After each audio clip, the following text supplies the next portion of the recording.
I don't really want my manager coming to me asking me for updates. That gives me a little bit of anxiety that I'm not doing as well as I should be. Okay. So in the past, I have been taught to overcommunicate.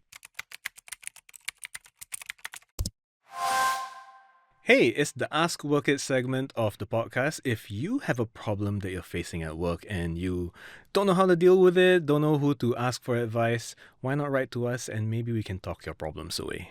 Gerald, today we have an AMA coming from our listener, Kelly. Now, Kelly says she's naturally quite low profile at work and doesn't like drawing attention to herself. Recently, her supervisors encouraged her to give more regular updates on how her work is progressing, and she's been trying to do that. But it's also left her wondering whether she's putting herself out there a little too much.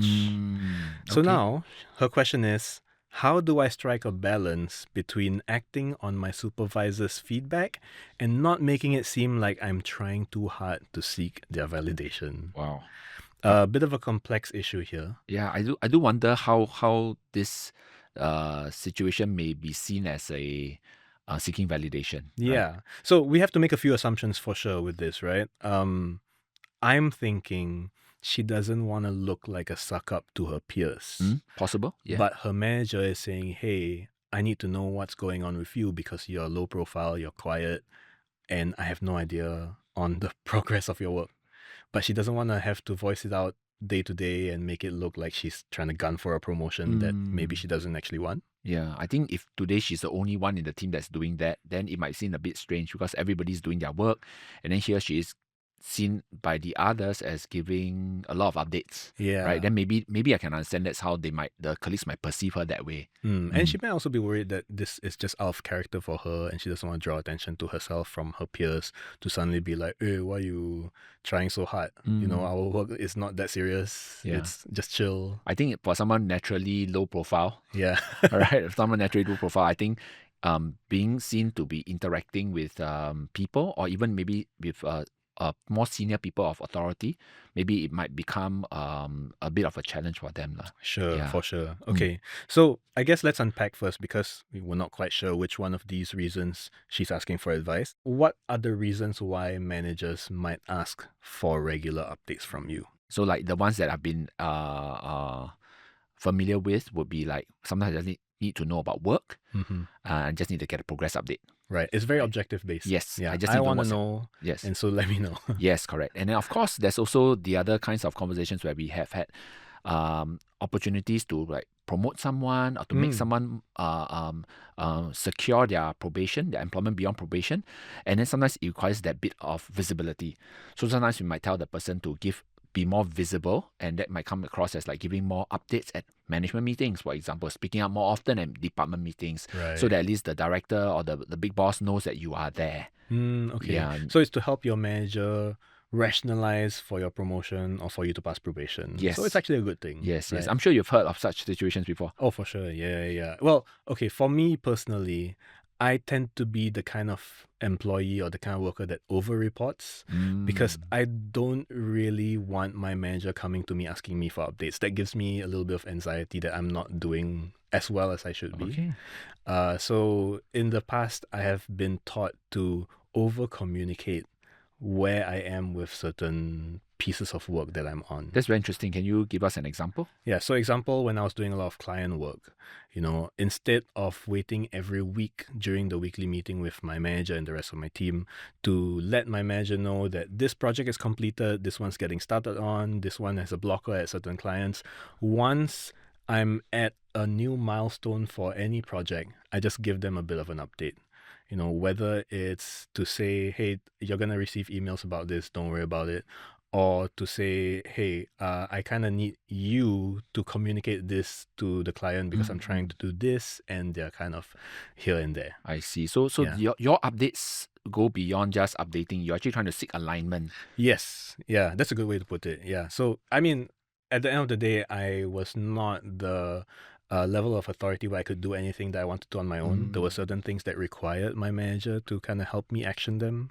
So that, over-reporting, over-communicating was very helpful for me. Yeah, I do think that this is actually a very valuable skill. I've heard this from many managers when they say that they like their employees to have initiative. So they just say, we need to have initiative. I said, what does initiative mean? And then they would say like, oh, they know when to say, when to give an update. They are thinking ahead. And they are also keeping me updated. So I think that's what you were talking about, right? Building the alignment.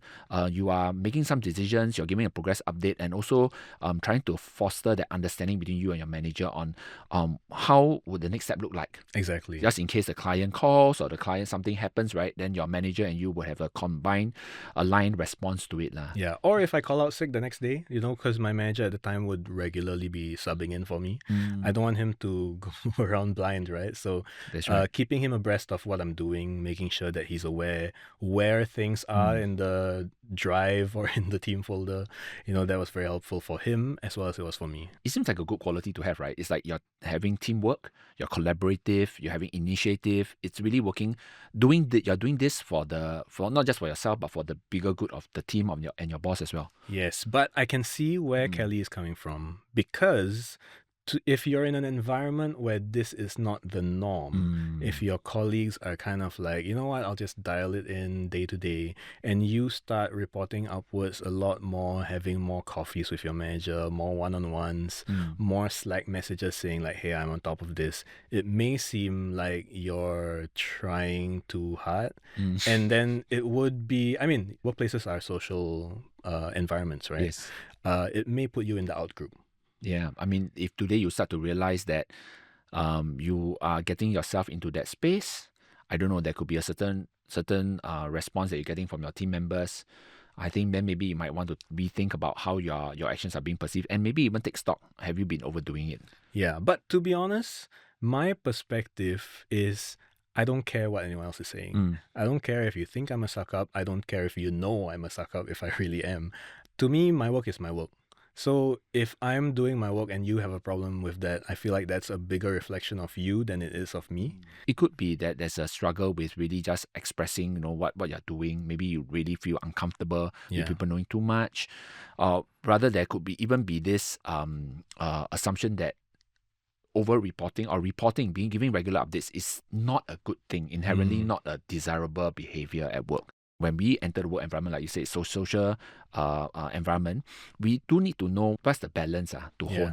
Sometimes you realize that if everybody's giving an update, right, if you don't give, you also stick out. If nobody's giving and you're asked to give, then you stick out. So you kind of have to find a balance somewhere, and then you have to judge the reactions of the people around you, even though you might not care, but you might want to see, how your reaction may make them feel, whether is it making them feel comfortable, because it hits both ways. Yeah, and it could impede your work if you have to eventually work with these people who have a different perception of you than you would like them to have. Yes. Yeah. So one helpful thing that I always feel like you can do is to check in with your manager on like, how would you like me to give you updates? Like, is this way of communicating with you on updates, is this okay? Because sometimes it can be over email, can be verbal, it can be over text. How comfortable are you with it? Sometimes managers also don't want so many updates, right? Then it's like, just keep it to the office. Update me when you're back. I don't want the messages at all. Oh, I've had those managers before. Yeah. So I think getting a hang of how they want the communication to be done is important. Another way, of course, personally for me, when I was working, one of the things I like to do was to collaborate a lot more in advance. So instead of giving them an email update, for example, or text update, I may pull them aside for just like 5 minutes and say, boss, can I have 5 minutes of a time? I just want to run through something with you real quick. And then I discuss the idea, the thought, and then give an update at the same time, and then we are aligned, and then we move on from there. And then it's a personal conversation. It's just seen as consultative lah. Right. Yeah. So it doesn't look like you're saying like, oh, look at me, all that I did.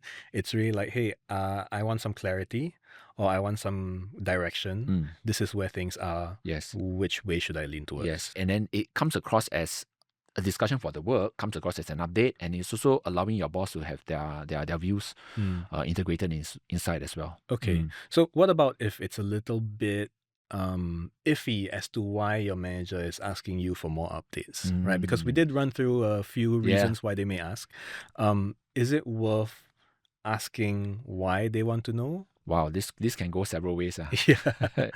Some bosses, there are bosses who might think that, this is work. I ask you to update me, you should just update me.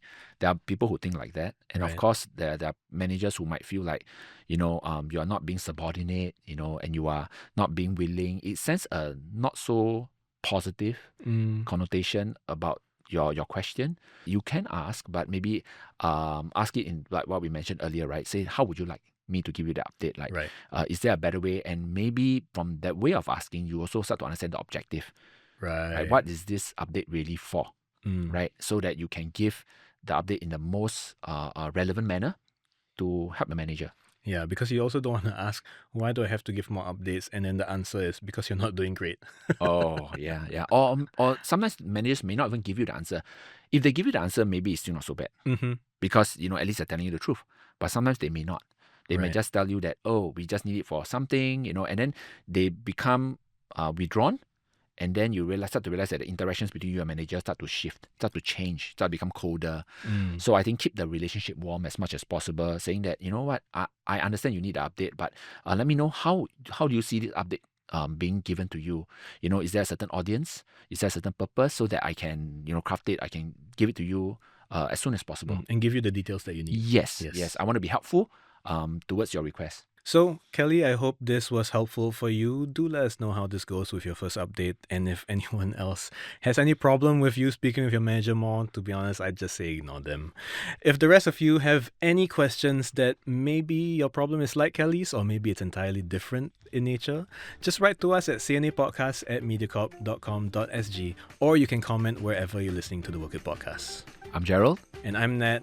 And remember, speaking up doesn't mean showing off.